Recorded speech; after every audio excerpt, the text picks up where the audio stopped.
continuando con la materia de cirugía, vamos a entrar ahora a lo que es en lo referente a la traumatología. Vamos a iniciar con el tema que se trata de la cirugía ortopédica, ¿no? Bueno, la cirugía ortopédica trata lo que es la parte del tratamiento quirúrgico y la parte del tratamiento no quirúrgico, es decir, un tratamiento mecánico de los trastornos del aparato locomotor, ¿no? Y hablar de aparato locomotor es hablar de huesos, articulaciones, músculos, nervios, ligamentos, ¿no? Etcétera. Es decir, que abarca un conocimiento amplio, ¿no? De todos estos diferentes componentes. Bueno, de cualquier manera, esta parte ortopédica, esta cirugía ortopédica, buscará en primer lugar realizar un tratamiento no quirúrgico en el paciente, pues conlleva mayor fisiología en la parte de su recuperación, ¿no? Y menos complicaciones. Y en caso de no ser posible este tratamiento no quirúrgico, pues se optará en segundo lugar por el tratamiento quirúrgico, como podemos observar en estas imágenes, ¿no? La colocación de yesos vendría a ser la parte de tratamiento mecánico, ¿no? Y las cirugías respectivas vendrían a constituir la parte quirúrgica de todo lo que comprende la ortopedia. Bueno, vamos a hablar ahora algo importante en relación con lo que es la reparación de las fracturas, ¿no? Cuando sucede una fractura se tiene que formar un callo óseo, ¿no? ¿Para qué? Para unir ambos lados del hueso que se ha fracturado. Por lo tanto, esta reparación de la fractura tiene tres etapas: la etapa circulatoria, la etapa metabólica y la etapa mecánica. Una de las más importantes es la primera, la etapa circulatoria. En esta podemos identificar tanto una fase celular como una fase vascular, ¿no? Hablar de fase celular es hablar de células, especialmente células inflamatorias, células mesenquimatosas, que ya están presentes desde el momento en que se produce la fractura. La fase vascular es hablar sobre todo del hematoma que se forma, de donde inicia todo el proceso de reparación y la osificación posterior de este. Bueno, vamos a empezar a ver, juntamente con el cuadro que tenemos adyacente, la formación del callo óseo, ¿no? ¿Cómo se formará este callo óseo? Bueno, empecemos hablando, ¿no? Que todo comienza con un proceso inflamatorio, ¿no?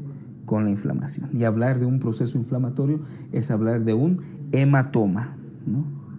Si vemos aquí, ¿no? En la primera imagen, alrededor de la primera semana, ¿no? Después de producida la fractura, pues ahí se forma un gran hematoma que rodea todo lo que es la fractura. Y vale destacar que este hematoma tendrá más irrigación en la parte externa en relación con el periósteo, ¿no? Y tendrá cierto grado de hipoxia en la parte interna del hueso. Muy bien. Posteriormente vendrá lo que se llama el callo blando. Vemos ya alrededor de la segunda y tercera semana, ¿no? Por ese estímulo de hipoxia, ¿no? En la parte media de ese hematoma, ¿no? Algunas células mesenquimatosas van a ir cambiando y se van a tornar en condrocitos, ¿no? Y por lo tanto estos condrocitos ya van a ir formando una matriz cartilaginosa que vendría a ser el callo blando, ¿no? O callo inmaduro de igual manera. El tiempo sigue pasando, ¿no? Y alrededor de la cuarta a 16 semanas, ¿no? Esa matriz cartilaginosa que se ha formado, ¿no? Estos condrocitos que existían ya van a ir van a ir cambiando de células y se van a ir ya presentando los osteocitos, ¿no? De igual manera los osteoclastos van a ir desorbiendo ya cierta cantidad alrededor de estos osteocitos, ¿no? Para que se vaya depositando hueso. De cualquier manera, este callo donde ya se observan células osteocíticas se denomina callo duro primario. Y por último, ya desde las 17 semanas hacia adelante, viene el proceso de remodelación, ¿no? Y hablar de remodelación es hablar de lo que es la formación y separación del periósteo, es decir, la parte periférica, ¿no? Como podemos observar, ¿no? Y pues bueno, ahí ya tendríamos esta primera etapa circulatoria, ¿no? En primer lugar el hematoma.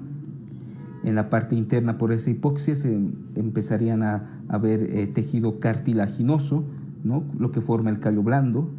Ese tejido cartilaginoso empieza ya a osificarse, una osificación endocondral, ¿no? Donde ya mostraría lo que es el callo duro por la presencia ya de tejido óseo primario, ¿no?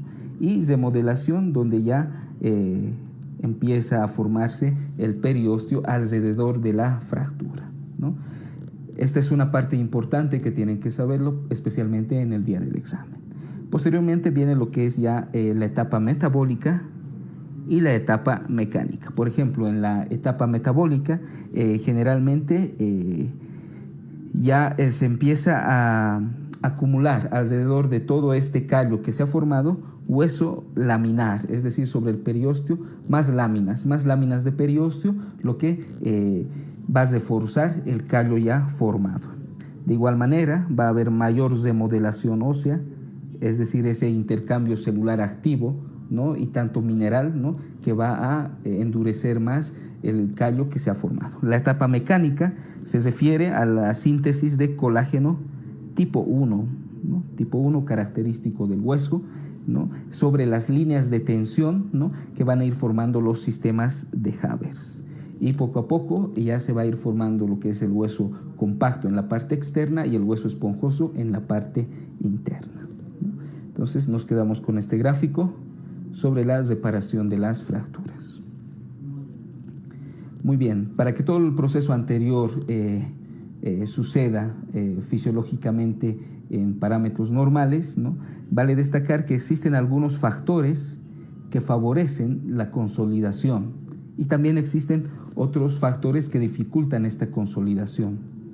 Vamos a empezar con los que favorecen, ¿no? esa formación de callo y esas etapas diferentes que habíamos mencionado. Por ejemplo, los esteroides, los anabolizantes, favorecen la consolidación ósea, la hormona del crecimiento, GH, de igual manera, la insulina, las hormonas tiroideas, vitaminas como la A y la D en relación con el metabolismo del calcio, los factores de crecimiento, factor derivado de las plaquetas, factor de crecimiento insulínico, el ejercicio y la carga, pero moderados, no en exceso, sino ejercicio y carga moderados, favorecen lo que es el proceso de consolidación, y de igual manera oxígeno hiperbárico, es decir, oxígeno en mucha cantidad, ¿no? Al 100%, ¿no? Son algunos datos que favorecen lo que es la consolidación. Y vamos a ver cuáles dificultarían lo que es el proceso de consolidación. Por ejemplo, nos vamos a quedar con los más difíciles de memorizar. Por ejemplo, edad avanzada dificulta, ¿no? La diabetes mellitus, de igual manera, dificulta. La anemia, el tabaquismo, la corticoterapia, ¿no? Los corticoides disminuyen lo que es la formación del callo óseo. Déficit de hormona de crecimiento, de igual manera, la desnutrición, de igual manera, la indometacina, ¿no? Al disminuir las prostaglandinas y así disminuyen el riego sanguíneo, la indometacina también disminuye lo que es la consolidación de las fracturas, la radioterapia, la separación excesiva y la compresión excesiva del foco de fractura, de igual manera dificultan esta cicatrización de los huesos, interposición de partes blandas, hipoxia local, vascularización escasa, denervación y la infección local dentro de lo que es el foco de fractura también disminuyen los procesos de consolidación. Bueno, si es que no se produce un buen callo óseo, si no se produce esas etapas anteriormente vistas, pues tenemos lo que se denomina la ausencia de consolidación. Y tenemos dos tipos de ausencia de consolidación, la tipo atrófica y la tipo hipertrófica. Bueno, vamos a empezar ahora de lo que es la ausencia de consolidación atrófica, ¿no? ¿A qué se debe esta ausencia de consolidación? A un fallo en la vascularización, ¿no? Es decir, es avascular este tipo de ausencia de consolidación atrófica. Es decir, la vascularización es lo que falla. Un ejemplo importante es a nivel de la diáfisis del húmero, donde se puede observar en la radiografía, si pasa más de 6 meses, una imagen en hoja de sable que tenemos aquí en esta imagen A, ¿no? Esto parece un sable, nos indica que ha habido mala vascularización del foco de fractura, por lo tanto hay una ausencia de consolidación atrófica. ¿Cuál va a ser el tratamiento de este tipo? Va a ser el injerto óseo y la osteosíntesis posterior, ¿no? En esta parte que no ha cicatrizado ponemos un injerto, ¿no? Esperamos a que este tenga su efecto y ponemos luego la osteosíntesis. Y el otro tipo de falta de consolidación de las fracturas, la de tipo hipertrófico, ¿no? Esto es más mecánico, se debe a alteraciones mecánicas, especialmente movilidad excesiva del foco de fractura, una mala inmovilización, ¿no? El paciente ha seguido con su fractura, se seguía moviendo y ha producido una ausencia de consolidación hipertrófica. Generalmente, ¿qué ejemplo se da? La tibia, la diáfisis de la tibia. Y si dejamos esto más de 6 meses, vamos a poder observar en la radiografía la imagen en pata de elefante que tenemos aquí en el cuadro B, ¿no? Ven ahí, hay una hipertrofia, ¿no?, de las partes y forman esa pata de elefante. ¿Cuál va a ser el tratamiento? Estabilizar ese foco de fractura y se puede hacer con un clavo intramedular, ¿no? Entonces tenemos la ausencia de consolidación atrófica, que deja esa imagen en sable, y la ausencia de consolidación hipertrófica, que deja esa imagen en pata de elefante. Bueno, vamos a hablar un poco ya adentrándonos a lo que es la parte de fracturas, al tratamiento general de estas, bueno, y también de las luxaciones, ¿no? Vale destacar que las fracturas no desplazadas, es decir, que hay una fractura pero mantienen su dirección, su eje, el tratamiento generalmente es más ortopédico con un yeso, ¿no?, como podemos observar en las imágenes. Luego, las fracturas que ya están desplazadas o muy desplazadas, generalmente se tratan mediante, en primer lugar, por una reducción cesada, ¿no?, maniobras de reducción, ya sea por presión, tracción, contratracción, etc. Posteriormente a esta maniobra se le hará un yeso al paciente y se les realizarán unas radiografías de control para ver cómo ha quedado la reducción, ¿no?, con el yeso que se le ha puesto, ¿no? Esto ya en fracturas que tienen desplazamiento. Bueno, vamos a hablar un poco de la parte quirúrgica, de las fijaciones internas, ¿no? Generalmente esto se realiza con suturas metálicas, alambres, tornillos, placas, basas, clavos, etcétera, ¿no? Por ejemplo, para las fracturas fragmentadas, lo mejor es utilizar lo que son los tornillos. Y para las diáfisis de huesos largos, ¿no?, por ejemplo, fémur, húmero, tibia, ¿no?, esos huesos de longitud, se prefiere el enclavado intramedular, ¿no? Bueno, que los vamos a ir viendo a medida que veamos ese tipo de fracturas, ¿no? Entonces, vemos como aquí en la imagen se está realizando una maniobra de tracción contra tracción, ¿no? Posteriormente se pondrá el yeso y luego las radiografías de control, ¿no?, en diferentes pacientes estas imágenes. Bueno, y si hay una fijación interna, también habrá una fijación externa. ¿Y en qué consiste esta fijación externa, ¿no? Que los materiales a utilizar, clavos, tornillos, etcétera, no están dentro no comprometen lo que es el foco de fractura, sino están en la parte externa, es decir, tornillos y basas anclados fuera del foco de fractura. Tenemos algunos ejemplos aquí, ¿no? Una fractura abierta de tibia y este es el fijador externo, ¿no? Tenemos aquí seguramente un paciente descompensado con una fractura de pelvis, donde tenemos el fijador externo para fracturas de pelvis. ¿Cuáles son las indicaciones de fijadores externos? Muy importante saberlas. Las fracturas abiertas, en primer lugar.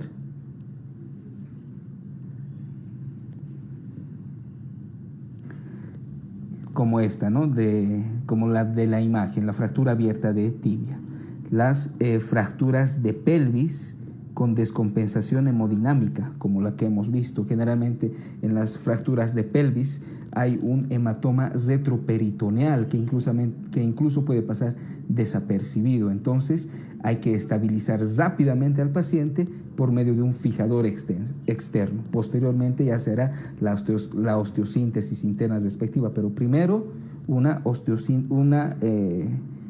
un tratamiento con fijadores externos, como vemos en la imagen. De igual manera, ¿qué tipos de fracturas necesitan también fijadores externos? Las que tienen lesión vascular, las fracturas intraarticulares complejas, las ausencias de consolidación pero ya más infectadas, y de igual manera los fijadores externos se utilizan en alargamientos óseos, ¿no? Entonces, son algunas indicaciones de este tipo de fijadores externos. Bueno, entonces ya vemos que generalmente las lesiones, especialmente las fracturas, se inician por un tratamiento ortopédico con maniobras de tracción, contracción o alguna maniobra específica de la región, la colocación de una férula o un yeso, ¿no? Pero hay algunas indicaciones que directamente ya hacen que el paciente sea sometido a una cirugía. ¿Cuáles son? Por ejemplo, las fracturas abiertas, como ya habíamos visto anteriormente, las fracturas desplazadas, las que tienen una lesión vascular asociada, las que tienen una lesión nerviosa, el síndrome compartimental, de igual manera, mediante una fasciotomía, los pacientes politraumatizados, ¿no? Por los compromisos vitales que tienen estos, el codo y rodilla flotante, por ejemplo, el codo flotante, una fractura tanto distal como proximal, ¿no?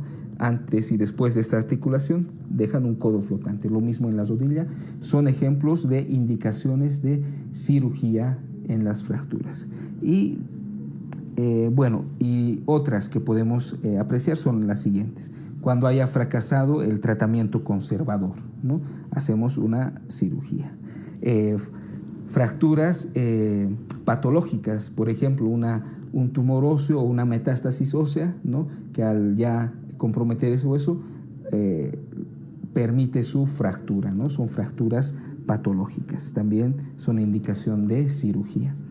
La necesidad de reincorporación precoz del paciente, por ejemplo, en las fracturas de cadera, ¿no?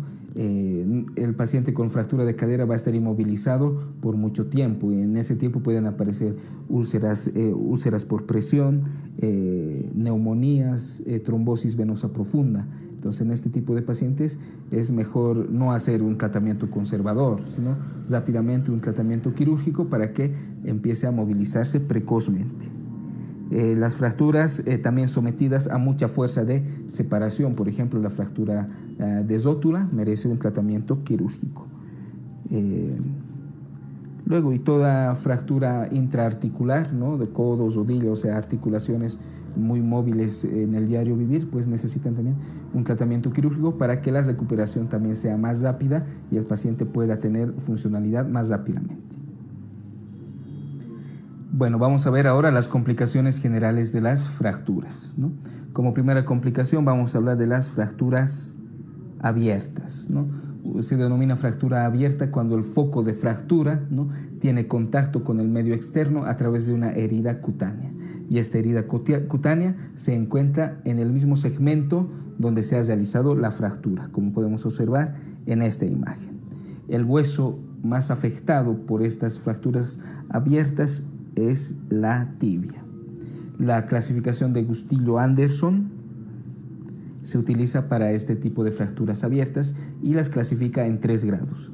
La de primer grado tiene un mecanismo donde la fractura sucede desde adentro hacia afuera y la herida que se forma es muy pequeña, generalmente menor a 1 centímetro, y hay mínimo riesgo de contaminación y destrucción. La de grado 2, de igual manera, tiene el mismo mecanismo, de adentro hacia afuera, pero la herida, que es la herida cutánea, ya es algo más grande, va desde 1 a 10 centímetros, y el riesgo de contaminación, infección y destrucción ya es moderado. Y tenemos las de tercer grado, donde el mecanismo es diferente, donde el mecanismo que produce la fractura es más fuerte y generalmente va de afuera hacia adentro, ¿no? De afuera hacia adentro, y la herida que forma este tipo de fractura es generalmente grande, mayor a 10 centímetros, ¿no? Creo que es la que vemos aquí en la imagen que tenemos adyacente. Y estas fracturas de tercer grado abiertas tienen un riesgo importante de infección, contaminación y de destrucción del lugar afectado. Estas a su vez se subdividen en 3A, 3B y 3C. En 3A, generalmente cuando la herida cutánea, ¿no?, después de haber tratado lo que es el foco de fractura, se puede cesar con las mismas partes blandas del paciente.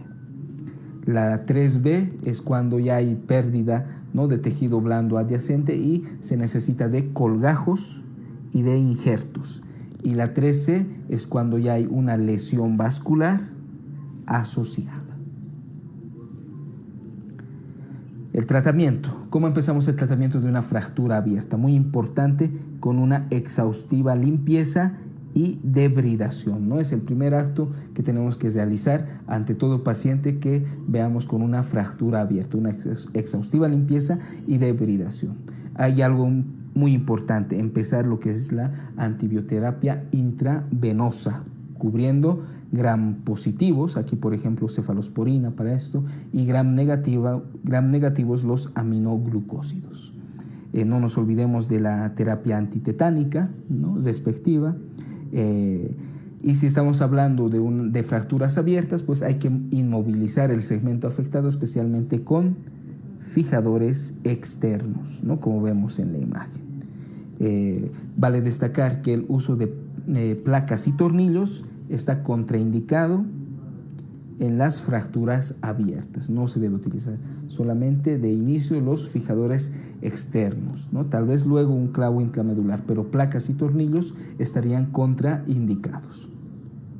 Vale destacar que en pacientes jóvenes que tengan un miembro catastrófico, es decir, una fractura que comprometa una gran parte de una extremidad, ¿no?, que parece que la va a perder, pero si el paciente es joven, actualmente en estos miembros catastróficos en personas jóvenes se prefiere siempre la preservación de estos miembros catastróficos, ¿no?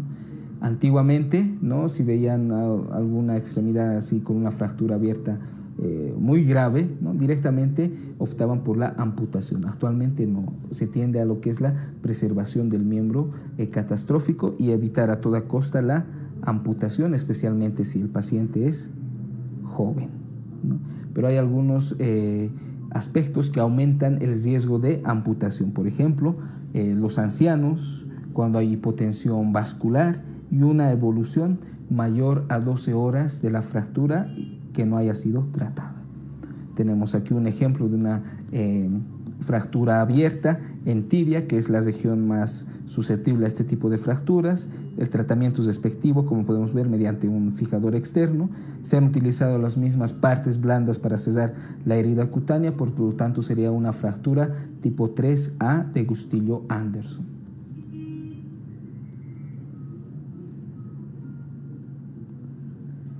Bueno, vamos a hablar de otra complicación, el síndrome compartimental, ¿no? Este síndrome compartimental sucede generalmente en casos donde hay mucho edema local que puede empezar a ocluir el mismo tejido, ¿no?, los compartimentos que están dentro de esto. Cuando hay quemaduras circunferenciales, por ejemplo, que de igual manera ocluyen y comprimen los compartimentos. Un hematoma intrafracturario muy grande, ¿no?, que ese mismo hematoma comprime la región. Y lo más frecuente, generalmente vendaje y yesos muy apretados, ¿no?, que comprimen todos estos compartimentos. Entonces, ¿qué es lo que pasa en estos ejemplos, ¿no? Va a aumentar la presión tisular intracompartimental, ¿no? Va a superar lo que son los 30 milímetros de mercurio. Esto generalmente se obtiene el valor mediante un tonómetro, ¿no?, como vemos en la imagen. Y bueno, cuando hay una presión tisular, ¿no?, nos imaginamos aquí, vemos la siguiente imagen, ¿no?, donde esa presión tisular va aumentando, llega un momento donde esta presión tisular llega a ocluir la microcirculación, es decir, los capilares, ¿no?, principalmente, tanto arteriales como venosos. Por lo tanto, por esa oclusión va a empezar a haber un desbalance de fuerzas osmóticas hidrostáticas, lo que va a permitir la salida de líquido, ¿no?, al tejido tisular, pero recordemos que ese tejido tisular, ¿no?, con esa compresión que ya había, ya está edematizado. Hay aún todavía más salida de líquido, pues edematiza aún más esa región. En eso consiste principalmente el síndrome compartimental. ¿Cuáles son las regiones más susceptibles a presentar este síndrome compartimental? El codo, especialmente las fracturas supracondilias en los niños. El antebrazo, ¿no?, fracturas dobles, por ejemplo, de cúbito y radio. Y la tibia, ¿no?, en las fracturas abiertas, ¿no? Entonces, lugares, codo, antebrazo y tibia, ¿no?, donde haya pacientes con yesos, por ejemplo, en esas lesiones, en esas regiones, tenemos que tener importante saber que pueden presentar un síndrome compartimental. ¿Cuál va a ser el primer síntoma que nos va a referir el paciente?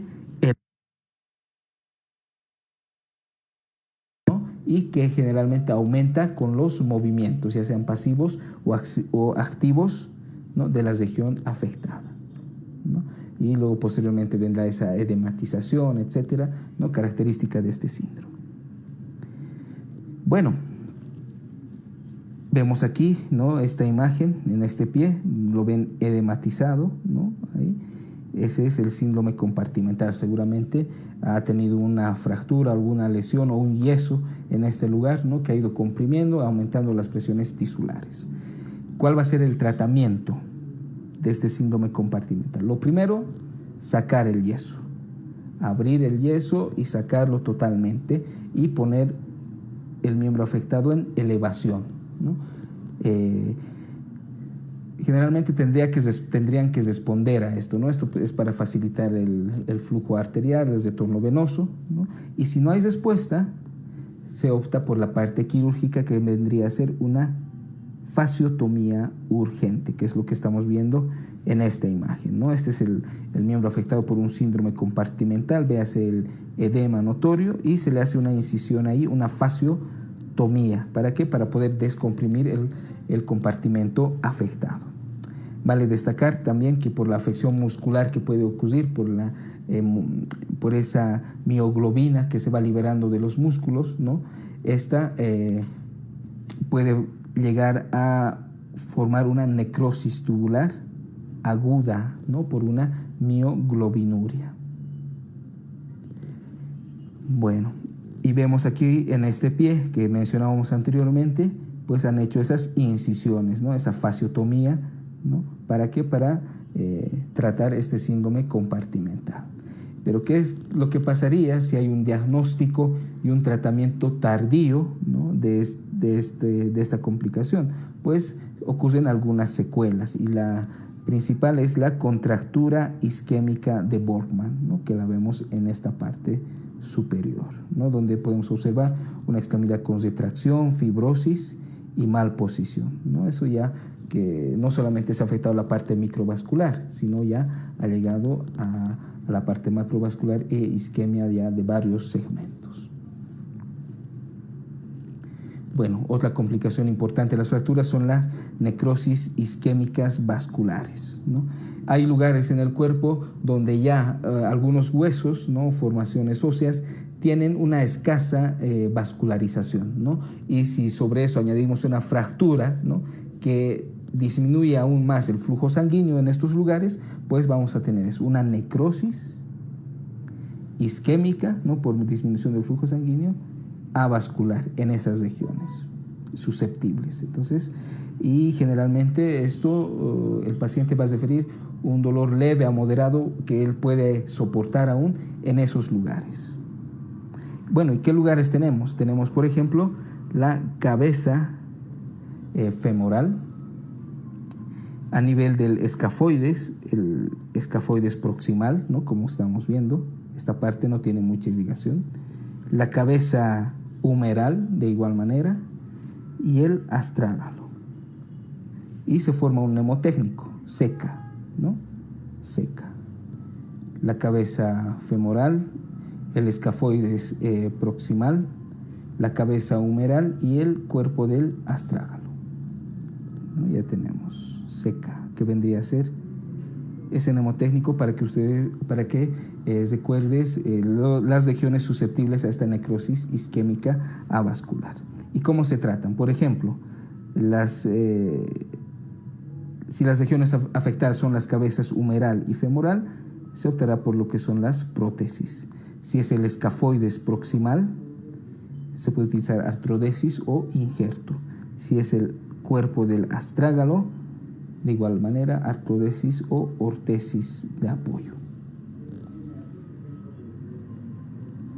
Muy bien, otra complicación, la embolia grasa, ¿no?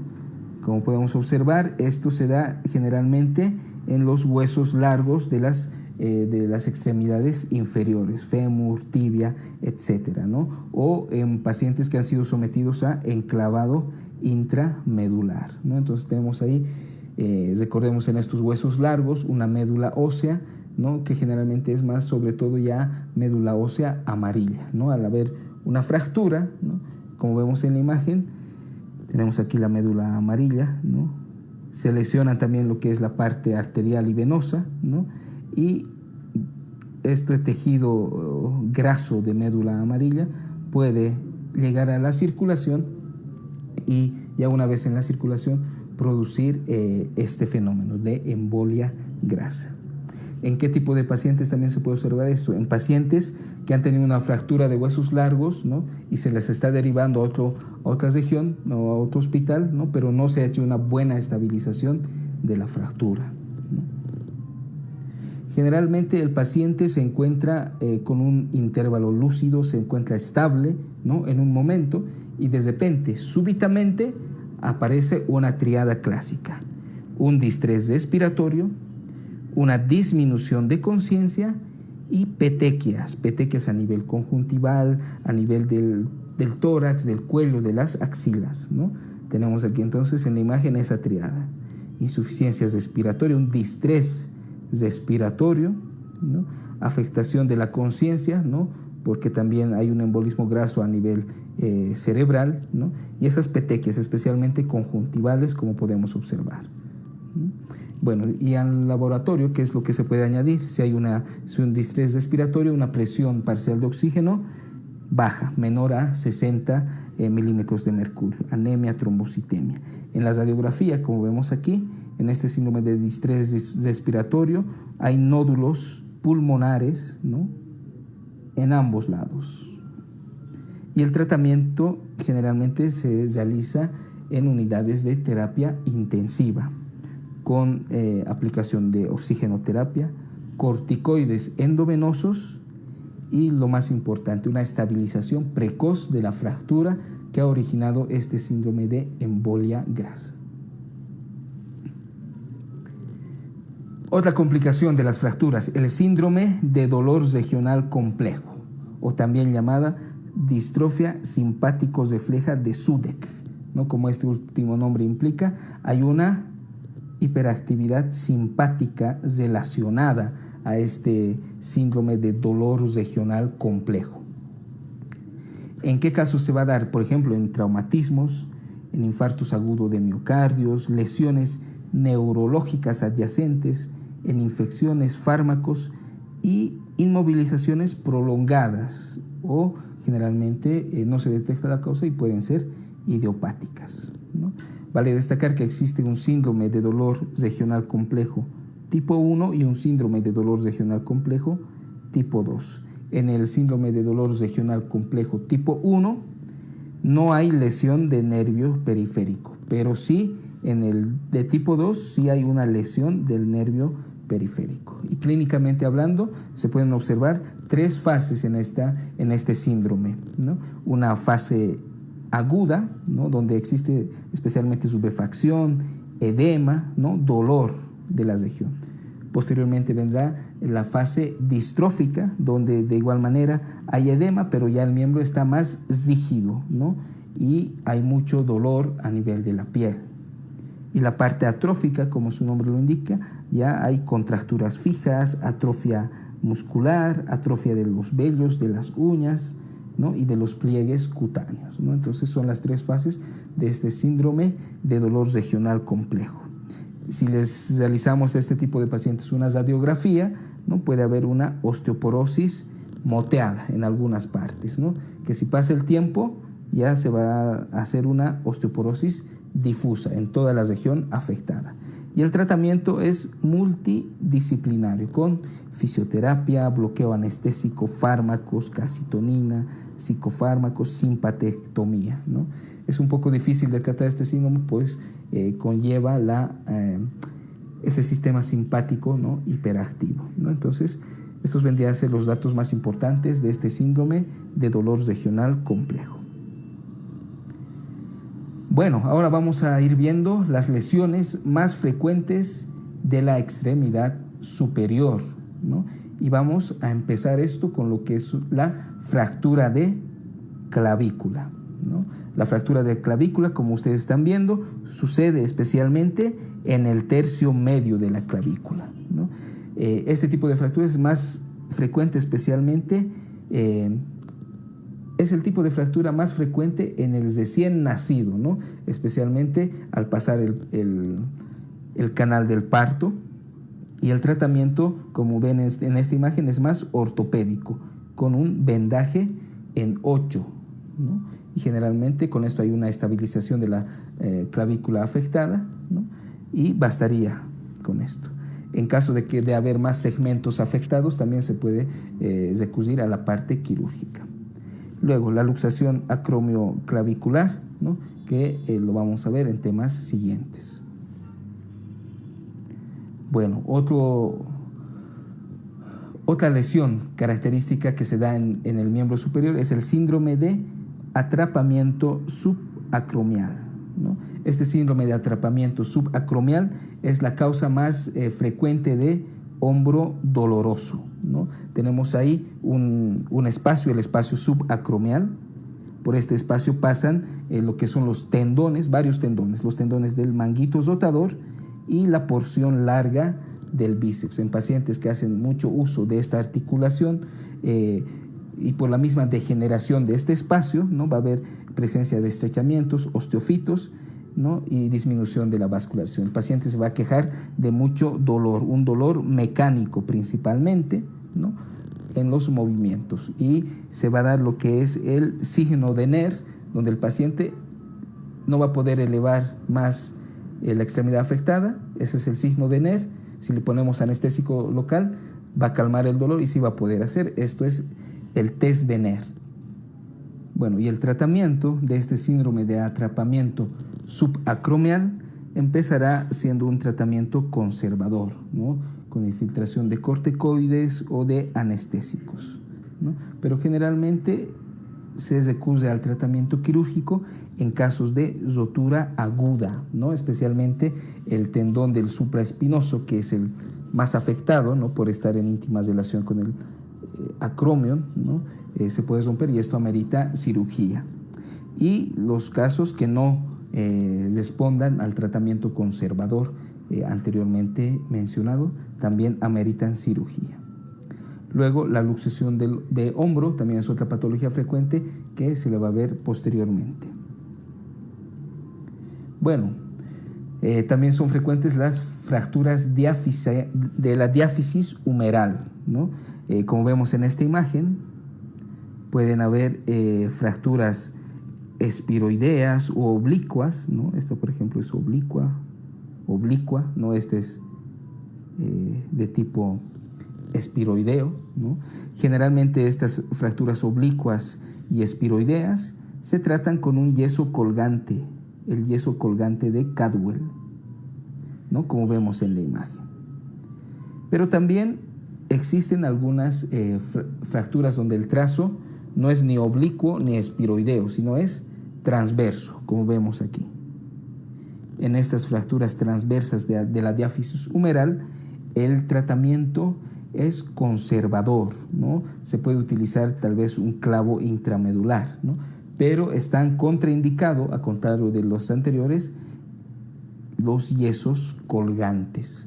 Pues al ser un trazo de fractura transversal, ¿no? Transversal, si ponemos un yeso colgante de Caldwell, vamos a separar más los fragmentos óseos, ¿no? Y esto no llegaría a consolidar. Algo importante en este tipo de fracturas de la diáfisis humeral es que al comprometer el canal de torsión por donde pasa el nervio radial, pues puede haber una lesión de este nervio, y la más frecuente es la neuroapraxia del radial. Neuroapraxia se refiere a una inflamación, edematización del nervio, ¿no? No es rotura, no nada que comprometa más a este nervio, sino una simple inflamación. Es la lesión más frecuente, que generalmente cura espontáneamente entre unos 3 a 4 meses, ¿no? Como vemos aquí, vemos que por el canal de torsión de la diáfisis humeral pasa este nervio radial. Cuando se lesiona, ¿no?, la neuroapraxia o cualquier lesión de este nervio, dependiendo del grado, ¿no?, de lesión, puede hacer que la mano esté caída. Otro tipo de fractura frecuente, la fractura supracondilia. Esta fractura es muy importante saber que es una de las más frecuentes en los niños y generalmente en ellos amerita un tratamiento ortopédico, como podemos observar en la imagen. En los adultos generalmente se trata con osteosíntesis, es decir, ya con material quirúrgico.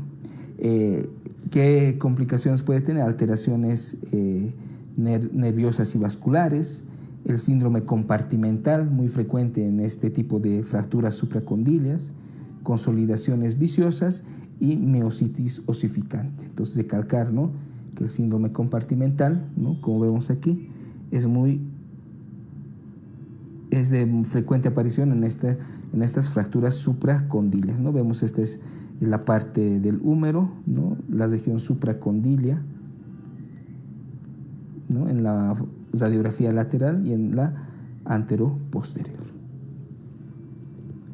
Bueno, y vamos a hablar un poco de las fracturas de cúbito y radio, ¿no? Vamos a hablar de la fractura del bastonazo, ¿no? Hay un bastón o un objeto lesivo, uno se cubre con el antebrazo, ¿no?, y esto va a lesionar aisladamente, va a fracturar a lo que es el cúbito, ¿no? Entonces, la fractura del bastonazo se refiere a una fractura de la diáfisis cubital aislada. El tratamiento de este tipo de fractura es ortopédico, puede ser con yesos. En fracturas dobles, ya sea como en la siguiente imagen, ¿no?, de cúbito y radio, ya el tratamiento ya será quirúrgico, ¿no?, con osteosíntesis. Bueno, y vamos a hablar de dos tipos de fracturas luxación, la fractura luxación de Monteggia y la fractura luxación de Galeazzi. La fractura luxación de Monteggia, ¿no?, es esta imagen que tenemos aquí, ¿no? Ahí, ¿qué es lo que podemos ver? En esta fractura de Monteggia, lo pongo aquí, Monteggia, vemos, ¿no?, que el que se fractura es el cúbito proximal se fractura y la cabeza del radio es la que se disloca. En eso consiste la fractura luxación de Monteggia. Fractura de cúbito y luxación de la cabeza radial, ¿no? Para que ustedes se recuerden que esto sucede en la fractura luxación de Monteggia, recuerden que el cubo se rompe en el monte. Y bueno, la fractura luxación de Galeazzi es casi lo contrario, ¿no? Hay una fractura, pero del radio distal, y el que se disloca es pues la cabeza del cúbito, ¿no? En eso consiste la fractura luxación de Galeazzi.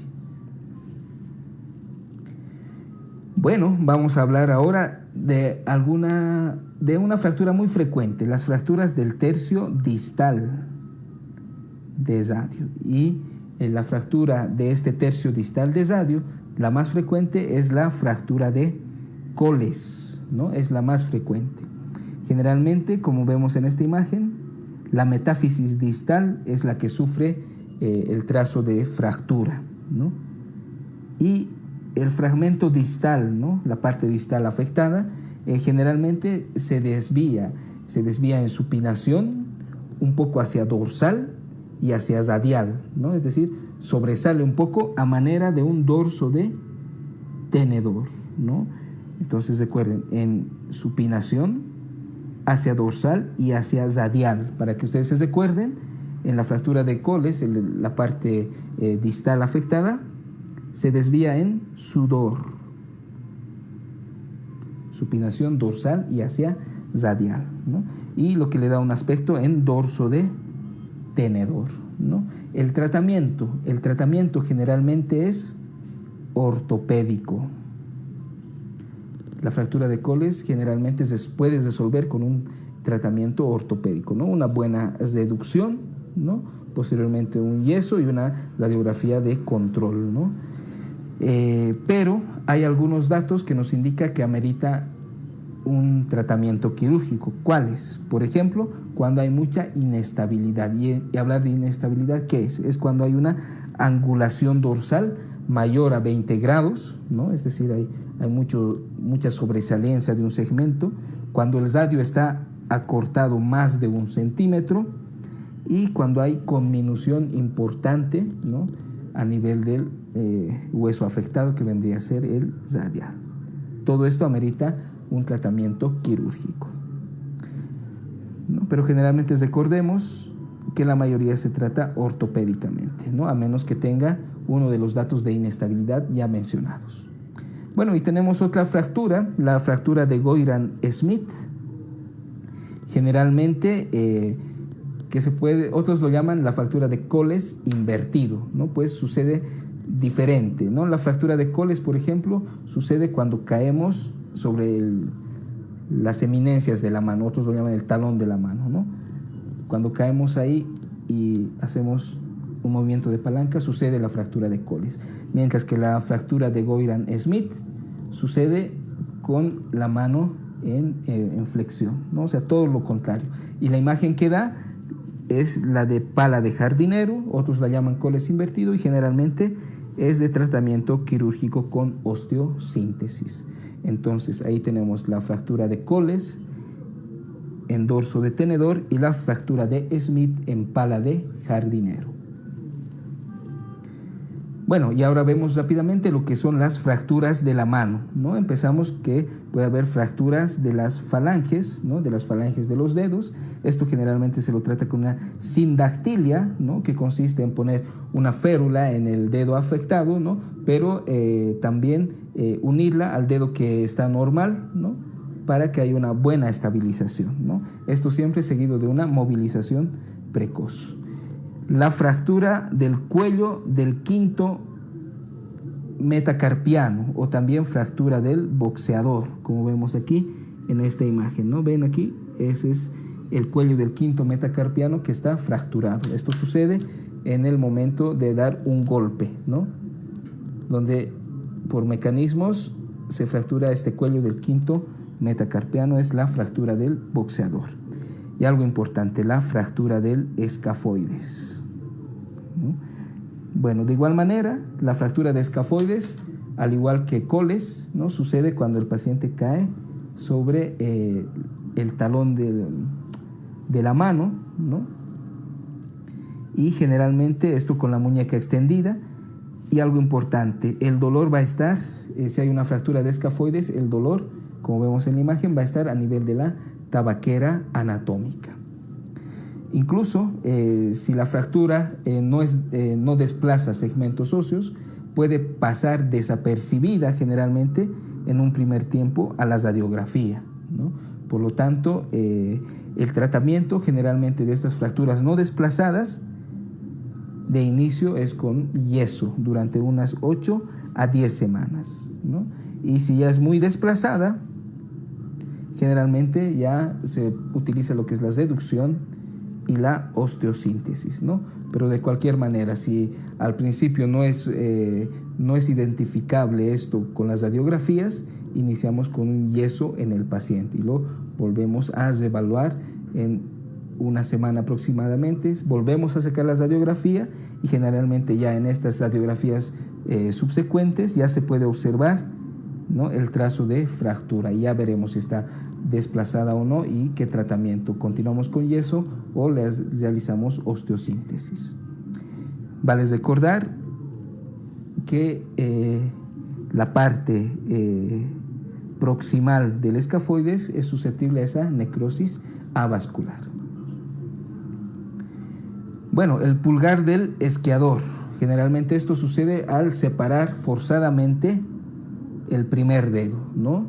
Lo que sucede en los esquiadores, ¿no? Al manejar el esquí, ¿no? Se separa al botar, ¿no? Ese aparato que tienen, ¿no? Se separa abruptamente el dedo y generalmente ahí tenemos dos ligamentos, ¿no?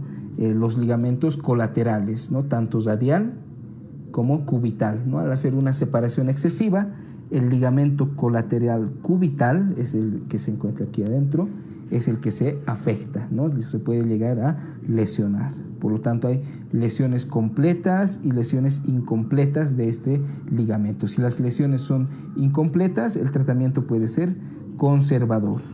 Pero si las lesiones de este ligamento ya son completas, han llegado a romper todo el ligamento, el tratamiento ya será quirúrgico, como vemos aquí. Bueno, y otra patología frecuente de igual manera en extremidades superiores es la tenositis estenosante de Decker-Wein, ¿no? Tenosinovitis estenosante, hay algo que se está estenosando ahí, ¿no? Entonces es una estenosis progresiva de una vaina común. Vemos aquí la imagen, tenemos aquí una vaina común para los tendones de dos músculos, para el extensor corto y para el separador largo, ¿no? Entonces la vaina común de estos dos músculos se va estenosando generalmente y es lo que causa dolor y crepitación local, ¿no? Y generalmente para estudiar esta tenosinovitis estenosante de Decker-Wein tenemos la maniobra de Finkelstein, que consiste en hacer que el paciente de la extremidad afectada, ¿no? Generalmente que es en la parte de relación con el primer dedo, con el dedo pulgar, se pide que este se apoye en la palma, se cierre y se haga este movimiento, ¿no? Una desviación cubital, ¿no? Si se produce dolor en esa región, pues ya es un test de Finkelstein positivo. Bueno, el tratamiento de esta tenosinovitis de inicio es conservador, ¿no? Y de no responder a este tratamiento ya se puede realizar una liberación quirúrgica de esta vaina fibrosa, más o menos sinovectomía. Bueno, y vamos a hablar ahora de lo que son los gangliones. ¿Qué son los gangliones? Son como bolsitas o dilataciones de la sinovial, ¿no? Y estas dilataciones de la sinovial van saliendo, van herniando a través de las cápsulas articulares y vailas tendinosas. Generalmente el dorso de la muñeca es el lugar donde más se ven estos gangliones. De igual manera pueden aparecer también en el tarso del pie, ¿no? El tamaño, como están relacionados con el líquido sinovial, puede ser fluctuante. Y el dolor, generalmente otros no presentan dolor, o si es que lo presentan es muy ocasionalmente, es decir, no produce muchas molestias, ¿no? En caso de que no produzca molestias, no hay una alteración estética muy notoria, generalmente no requieren tratamiento. Pero la extirpación está indicada en caso de muchas molestias, ¿no? Tenemos aquí una imagen, esa bolsita, esa protrusión sinovial, ¿no?, en el dorso de la mano. Esos son los gangliones. Bueno, y vamos a ver ahora lo que son las lesiones más frecuentes, pero en la extremidad inferior, ¿no? Y vamos a empezar hablando de las fracturas de pelvis, ¿no? Si vemos aquí, si recordamos un poco de anatomía, la pelvis es como un anillo, ¿no? Tiene un arco anterior y un arco posterior, ¿no? El arco posterior, por los ligamentos existentes ahí, los sacroiliacos especialmente, el arco posterior es el que más estabilidad da a este anillo, ¿no? Al anillo pélvico. Entonces, dependiendo en qué partes de este anillo pélvico suceden las fracturas, ¿no? Estas se clasifican en fracturas estables y fracturas inestables, ¿no? Por ejemplo, tenemos ahí la clasificación de Thiel, donde clasifican a las fracturas de pelvis en un estadio A, B y C. Las A son las fracturas estables de pelvis y generalmente son fracturas que suceden por arrancamiento o también llamadas por avulsión, por ejemplo en pacientes jóvenes, ¿no? O son fracturas a nivel de las ramas iliopubianas e isquiopubianas, más frecuente en ancianos, ¿no? Que caen, ¿no? Sentados. El tratamiento de las fracturas estables es más que todo conservador, ¿no? Si vemos aquí hay avulsión de las cresta ilíaca anterosuperior, de la rama pubiana, ¿no? O del sacro generalmente, ¿no? Que no comprometen ese anillo, ¿no? Entonces pueden ser tratadas conservadoramente. Pero tenemos algo importante, las fracturas inestables, ¿no? Generalmente estas fracturas inestables de pelvis, ¿ya? Son producidas por traumatismos de alta energía, donde rompen ese anillo pélvico en más de un punto. Entonces desestabilizan totalmente ese anillo pélvico y requieren un tratamiento urgente. Y como ya habíamos visto, ¿no? La fractura de pelvis, el tratamiento urgente se realiza mediante los fijadores externos, como vemos en esta imagen, ¿no? Aquí tenemos una fractura de pelvis, tanto en el anillo, en el arco anterior como en el arco posterior, ¿no? Pero antes de tratar estos focos de fractura, lo primero que se tiene que hacer es colocar un fijador externo, como vemos en esta radiografía, ¿no? ¿Por qué? Porque las fracturas de pelvis, recordemos que cursan con una gran hemorragia, especialmente una hemorragia retroperitoneal que pone en peligro la vida del paciente. Entonces, al estabilizarla, primero se reduce ese riesgo y posteriormente, ya una vez estabilizado el paciente, se tratará los focos de fractura respectivos, ¿no? Y vemos aquí en la clasificación de Thiel cómo en las de tipo B hay una inestabilidad, especialmente rotacional, ¿no?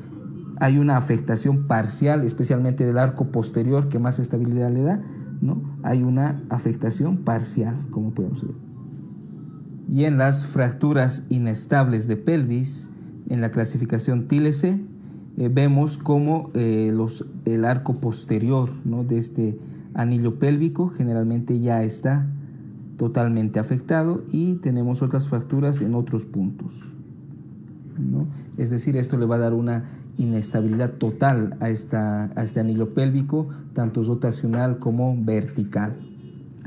Bueno, entonces las fracturas inestables generalmente se empiezan a tratar con un fijador externo, como vemos en la imagen, y el tratamiento definitivo de los focos de fractura mediante osteosíntesis, pero posterior, ¿no? Recordemos entonces que la hemorragia retroperitoneal es característica de estas fracturas inestables de pelvis. De igual manera, algunas lesiones como lesiones de vejiga, uretra y lesiones del nervio ciático. Y bueno, las fracturas y luxaciones de cadera las vamos a ver posteriormente. Y ahora vamos a hablar de las fracturas de diáfisis femoral, ¿no? Recordemos que el fémur es el hueso más largo en nuestro cuerpo y una de las complicaciones más frecuentes de una fractura a nivel de la diáfisis de este cuerpo, de este hueso, es el sangrado masivo. El paciente puede llegar a perder unos 500 a 800 ml de sangre, ¿no? Otra importante complicación es la embolia grasa, ¿no? Ese síndrome con su triada respectiva, y la pseudoartrosis. El tratamiento, al ser un hueso largo, como vemos en esta imagen, se realiza por un enclavado intramedular, ¿no? En niños a veces se prefiere lo que son las tracciones de partes blandas con férulas especializadas, como vemos en esta imagen. Esta es una férula de Brown que tracciona las partes blandas, ¿no? Generalmente antes de la cirugía definitiva, ¿no?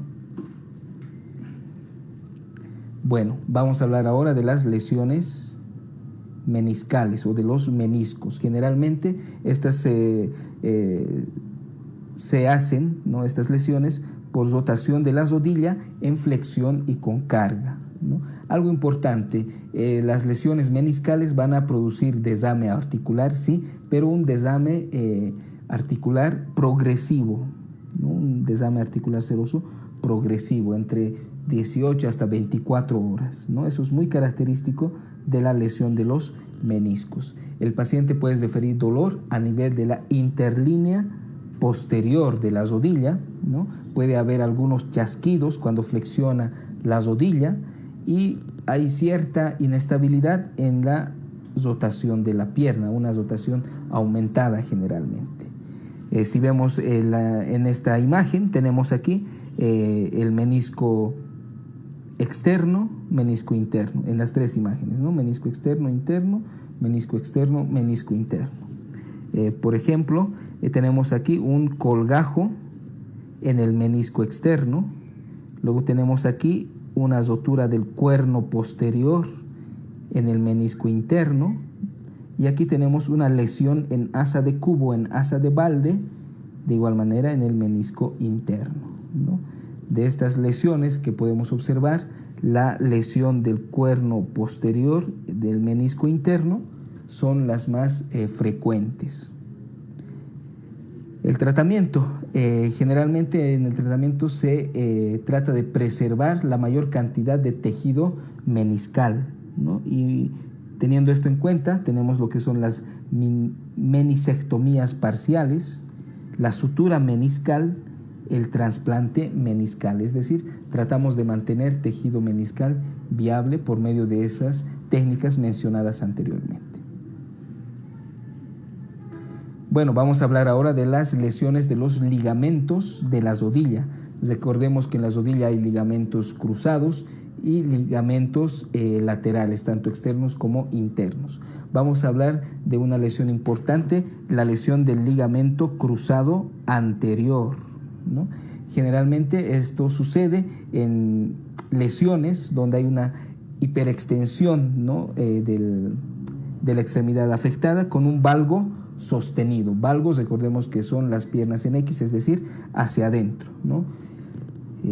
Si imaginemos que esta es la extremidad afectada, ¿no? Esto tiene que estar en hiperextensión y hacia adentro, ¿no? Un valgo sostenido hacia adentro. Generalmente esto sucede en deportistas, ¿no?, donde al extender la pierna los toperoles se le quedan clavados en el césped y realizan una rotación interna, entonces pueden llegar a lesionar el ligamento cruzado anterior, ¿no? ¿Qué es lo que caracteriza esta lesión? Un hemartros rápido, un desame articular rápido y generalmente hemático. ¿En cuánto tiempo? En 1 a 2 horas, ¿no? Es decir, la rodilla afectada, ¿no?, los ligamentos de la rodilla afectada van a aumentar rápidamente el volumen de esa rodilla, ¿no? ¿Qué maniobras tenemos para realizar la exploración? La maniobra de cajón anterior, que va a ser positivo, ¿no? Si vemos en esta imagen, ¿no?, el cajón viene a ser lo que es la pierna. Si hay más inestabilidad hacia adelante de esta pierna, se llama esto maniobra de cajón positivo y es muy característico de la lesión del ligamento cruzado anterior. También hay cierta inestabilidad al forzar el varo o el valgo. En la radiografía podemos encontrar la fractura de Segón. Si vemos en esta imagen, ¿no?, son los ligamentos cruzados tanto anterior como posterior. Este ligamento cruzado anterior, ¿no?, si es mucha la lesión, ¿no?, puede llegar a romper una pequeña parte del borde tibial donde se inserta, y eso se llama la fractura de Segón, que se puede ver en las radiografías. Recordemos que los ligamentos no son visibles a lo que es la radiografía. Generalmente se puede iniciar con un tratamiento conservador, pero si el paciente es de profesión deportista, generalmente se opta por la cirugía, ¿no? Al tener mucha actividad deportiva. Luego tenemos la lesión del ligamento cruzado posterior, donde hay una actitud en decurvatum, es decir, con una convexidad posterior acentuada en los miembros inferiores, y la maniobra de cajón posterior, en este caso, va a ser positiva. Y luego tenemos la lesión de los ligamentos colaterales de la extremidad inferior, de la rodilla, ¿no? Tanto medial como lateral, ¿no? Esto puede ser ya sea por valgo o por varo forzado, y va a haber mucho dolor al forzar esos movimientos. Y generalmente ahí tenemos, como vemos en la imagen, la maniobra del bostezo, ¿no? Si queremos inspeccionar, si queremos explorar lo que es el ligamento colateral interno o el ligamento colateral externo, ¿no? Se realizan las maniobras de bostezos forzando el valgo o el varo respectivamente. El tratamiento de estas lesiones de los ligamentos colaterales es conservador. Bueno, hablamos de otra lesión también frecuente en miembros inferiores, es el quiste de Baker. ¿En qué consiste el quiste de Baker? Es que es una bolsa serosa, ¿no? Dilatada, generalmente que proviene del semimembranoso, de las sinovias que están alrededor del semimembranoso. Esto conecta con la articulación de la rodilla y, como ustedes ven, sobresale a nivel del hueco popliteo. Ese es el quiste de Baker. En niños, generalmente sin dolor y puedes resolver por sí solo. Y en los adultos, generalmente hay que buscar una causa desencadenante, por ejemplo, artritis reumatoide, algún traumatismo previo, artrosis degenerativas y sinovitis.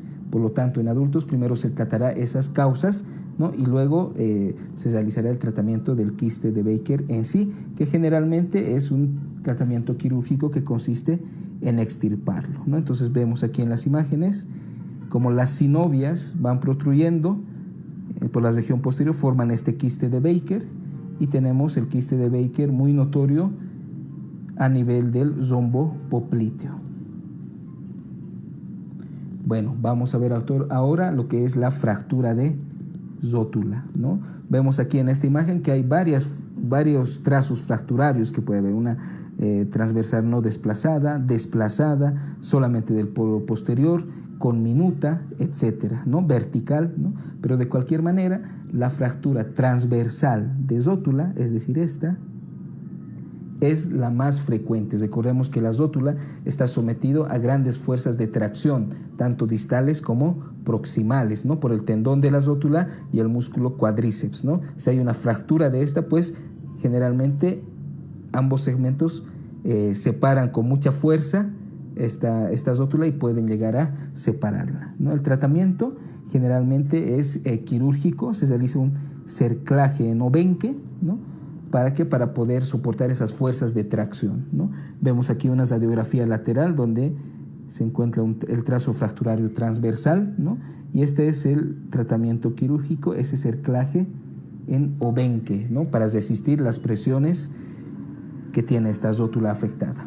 Vamos a hablar ahora de las fracturas de la diáfisis tibial, ¿no? Recordemos que la diáfisis tibial es la parte más susceptible a lo que son las fracturas abiertas.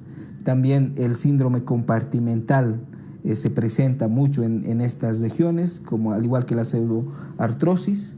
Generalmente las fracturas cesadas se pueden tratar conservadoramente o con un clavo intramedular, pero las fracturas abiertas, que son muy frecuentes en esta región, siempre con un fijador externo, ¿no? Vemos ahí un momento las imágenes, tenemos unas fracturas dobles de tibia y peroné, ¿no? en el pie afectado, la foto macroscópica, ¿no? Y vemos cómo han hecho la osteosíntesis, ¿no? De la región, ¿no? Estas seguramente han sido fracturas cesadas, por eso se ha utilizado clavos intramedulares, ¿no? Placas y tornillos, pero vemos en esta imagen, seguramente ha sido una fractura abierta que amerita la colocación de un fijador externo. Y vale destacar que Si hay una fractura doble, donde se realiza la osteosíntesis es en la tibia. El peroné tiene que reducirse por sí solo. El esguince de tobillo, muy conocida esta lesión, ¿no? El esguince, como lo llamamos. ¿Por qué sucede? Como vemos en la imagen, es una inversión forzada del pie, ¿no? Y se afecta el complejo ligamentoso lateral del tobillo. Y este complejo ligamentoso estaría formando por 3 ligamentos. Tenemos en primer lugar el ligamento peroneo astragalino anterior, que sería este, el ligamento peroneo calcáneo, que vendría a ser este, y luego el ligamento peroneo astragalino posterior, ¿no? Son los 3 ligamentos que se van afectando de acuerdo al grado de inversión que ha tenido el paciente. Y son la rotura progresiva de estos 3 ligamentos los que dan los 3 grados de los esguinces de tobillo. ¿Cuál es la clínica? Generalmente cuando sucede este movimiento excesivo de inversión, el paciente se va a quejar de un dolor muy agudo en ese momento. Posteriormente, el paciente, después de ese momento de mucho dolor, va a calmar, es decir, hay un momento de latencia donde el paciente refiere disminución del dolor, pero generalmente horas más tarde el dolor aumenta nuevamente, ¿no? Eso es muy característico del dolor del esguince de tobillo. Esto hace diferenciar de lo que es la fractura, ¿no? A nivel del tobillo, donde en una fractura no hay ese periodo de latencia ni un aumento otra vez del dolor, no, sino es un dolor continuo desde el inicio. Eso es en la fractura de tobillo. Y a veces, como ustedes están viendo, se puede observar mucho edema de la región afectada, incluso algunos datos de equimosis, ¿no? Y en las radiografías de los esguinces generalmente hay que valorar lo que es la base del quinto metatarsiano, donde si la inversión ha sido muy fuerte, se puede llegar a fracturar esta base del quinto metatarsiano. Y de manera general, ante un esguince no complicado, el tratamiento es conservador mediante inmovilización parcial. Bueno, y ahora vamos a ver lo que son las fracturas del pie, ¿no? Vamos a ver aquí lo que es la fractura del recluta, ¿no? En aquellos pacientes que de repente empiezan a hacer una gran actividad física, ¿no? O lo que les produce mucha fatiga o estrés a nivel del pie, ¿no? Y estos llegan a fracturar el segundo metatarsiano, ¿no? Como podemos observar aquí en esta radiografía, la parte media del segundo metatarsiano ha sufrido una fractura por estrés, ¿no? O por fatiga. Otros la llaman la fractura del recluta, en ejemplos algunas maratones o caminatas muy largas, etcétera, ¿no? El tratamiento empieza por ser conservador y si no se responde a esto, se puede llegar a lo que es la osteosíntesis. Bueno, otra lesión importante, la rotura aguda del tendón de Aquiles, ¿no? Generalmente esto se ve más en personas adultas, ¿no? Más que todo varones, y la causa generalmente en la mayoría suele ser idiopática.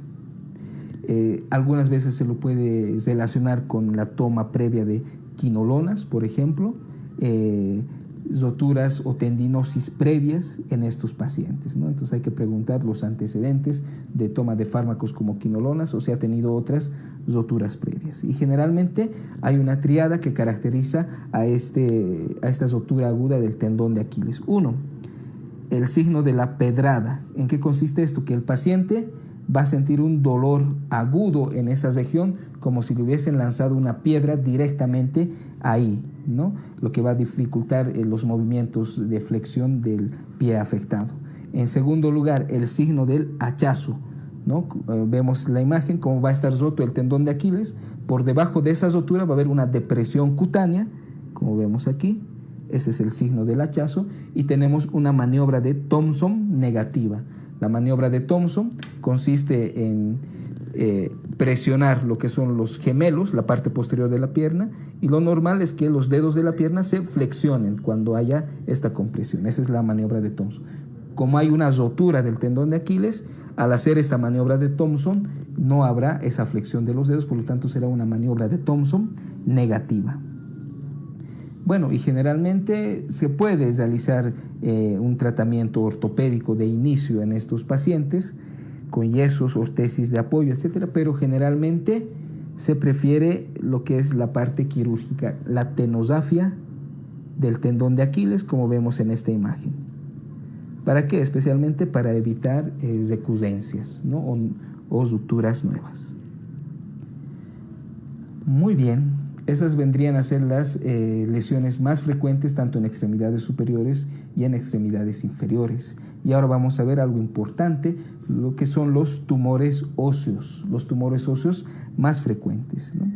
Bueno, ¿qué tenemos que pensar ante un paciente que tenga una masa ósea? Lo primero que tenemos que pensar es que vale destacar que los tumores óseos no son frecuentes, por lo tanto, ese lugar pues, puede ser alguna metástasis ósea de algún otro tumor primario. Entonces nos quedamos con esa idea, que los tumores óseos en sí, primarios como tumor óseo primario, son muy raros, ¿no?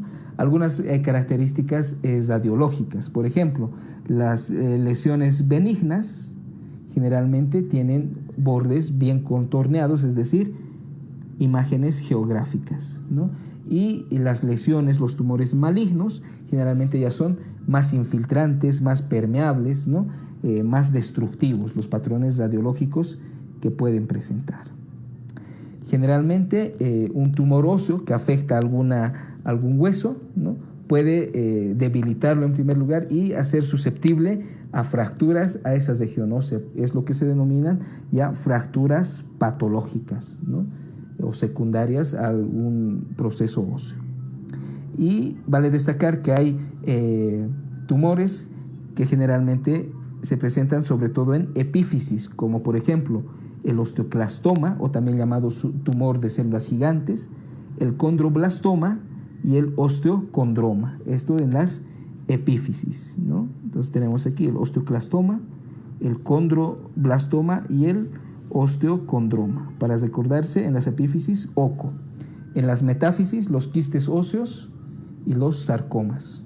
Y en las diáfisis, tenemos aquí el granuloma eosinofílico, el sarcoma de Ewing, las metástasis, el mieloma múltiple y el adamantinoma. Como mnemotécnico para las diáfisis, gema, y para las epífisis, oco, ¿no? Y vemos ahí una imagen de un tumor óseo, posiblemente en la región de la pierna. Continuando con lo que son los tumores óseos, vamos a ver ahora los tumores malignos más frecuentes, ¿no? Y lo primero que vamos a ver son las metástasis óseas, ¿no? Y vale destacar, como está escrito aquí, toda masa ósea es una metástasis hasta que se compruebe lo contrario, ¿no? Es lo que les mencionaba anteriormente, ¿no? Si tenemos una masa ósea, no puedo pensar en primer lugar que sea un tumor óseo primario. No, lo primero que se debe hacer es descartar una metástasis de algún otro tumor que puede presentar el paciente. Generalmente los pacientes van a ser mayores de 50 años y si tenemos un paciente varón, habrá que descartar un cáncer de próstata o un cáncer de pulmón. Si el paciente va a ser mujer, habrá que descartar un cáncer de mama, un cáncer de pulmón, ¿no? Lo primero. Entonces recordemos, toda masa ósea es una metástasis hasta que se demuestre lo contrario. La mayoría de las metástasis dan imágenes líticas, ¿no? Es decir, imágenes radiolúcidas. Y bueno, vale destacar que el cáncer de próstata da imágenes osteoblásticas, ¿no? Más radiopacas, ¿no? Linfoma y cáncer de mama dan imágenes mixtas. El tratamiento principal va a ser el tratamiento del tumor primario que está causando estas metástasis, ¿no? Hay algunos fármacos como los bifosfonatos que inhiben la desorción osteoclástica, ¿no? Disminuyen la desorción ósea y ayudan a controlar las complicaciones de estas metástasis. Y generalmente las fracturas patológicas, aquellas fracturas que suceden en los huesos comprometidos por estas metástasis, pueden responder a cirugía más radioterapia adyuvante, ¿no? Vemos aquí la imagen, ¿no? Una metástasis ósea, ¿no? Más que todo osteolítica, ¿no? Y a descartar siempre un tumor de mama en las mujeres, tumor de pulmón en ambos y tumor de próstata en los varones, ¿no? Y tenemos aquí una fractura patológica, ¿no? Que ha sido tratada quirúrgicamente y seguramente esto con una radioterapia adyuvante. Luego otro tumor maligno común, el mieloma óseo, muy frecuente en ancianos, ¿no? Es uno de los más frecuentes en ancianos y es el tumor primario maligno más frecuente en estos. Es decir, tenemos el diagnóstico presentivo de un tumor óseo primario en un anciano, tenemos que pensar en primer lugar en un mieloma óseo. ¿En qué lugares aparecen estas lesiones óseas? En el cráneo, como vemos aquí, cuerpos vertebrales, costillas, diáfisis de los huesos largos y como ven son lesiones en sacabocados, ¿no? Si vemos aquí esta radiografía de cráneo, son como si hubiesen sacado pedazos de ese lugar y lo mismo tenemos en los cuerpos vertebrales, ¿no? Vean, en lesiones en sacabocado y también a nivel de las costillas y en las diáfisis de los huesos largos y en las ramas de las pelvis. Luego vamos a hablar de lo que es el osteosarcoma. El osteosarcoma generalmente aparecen en los huesos alrededor de la articulación de la rodilla, en las metáfisis, es decir, tanto del húmero como de la tibia generalmente. Y tiene dos picos de presentación, uno alrededor de los 10 hasta 25 años, es decir, en pacientes jóvenes, y otro alrededor de los 50 a 60 años, es decir, ya adultos mayores, ¿no? Son los dos picos de presentación, ¿no? Es decir, tanto en jóvenes como en adultos mayores puede aparecer. Generalmente, radiográficamente da lesiones osteolíticas y lesiones condensantes, como por ejemplo la imagen en sol naciente y la imagen en fuego de hierba, ¿no? Esas imágenes, como vemos aquí, puede ser un sol naciente, ¿no? Este es el sol, ¿no? Imágenes en fuego de hierba, por aquí, nos indica que hay una reacción a nivel de la cortical del hueso, ¿no? Que está dando esas imágenes, ¿no? Y vale destacar que un osteosarcoma puede dar metástasis pulmonares, ¿no? Y generalmente las metástasis pulmonares, si vemos esta imagen, parecen una imagen ensuelta de globos. El sarcoma de Ewing generalmente se presenta en personas muy jóvenes, entre 10 a 15 años de edad, en niños, ¿no? Es el tumor óseo maligno más frecuente en la infancia, como podemos observar en esta imagen, ¿no? El lugar que más afecta es la diáfisis femoral, ¿no? Pero de igual manera puede afectar su metáfisis, ¿no? Pero sobre todo la diáfisis femoral. La imagen radiológica que se observa son imágenes periósticas en capa de cebolla, es decir, que se van formando láminas alrededor de este lugar afectado, ¿no? Aquí, ¿no? Son láminas alrededor del periósteo afectado, ¿sí? Como las capas de una cebolla, ¿no? Muy característico del tumor de Ewing. Y hay una traslocación entre los cromosomas 11 y 22 que se ha detectado recientemente como factor importante dentro de este sarcoma de Ewing. Vale destacar que es un tumor sensible a quimioterapia y radioterapia.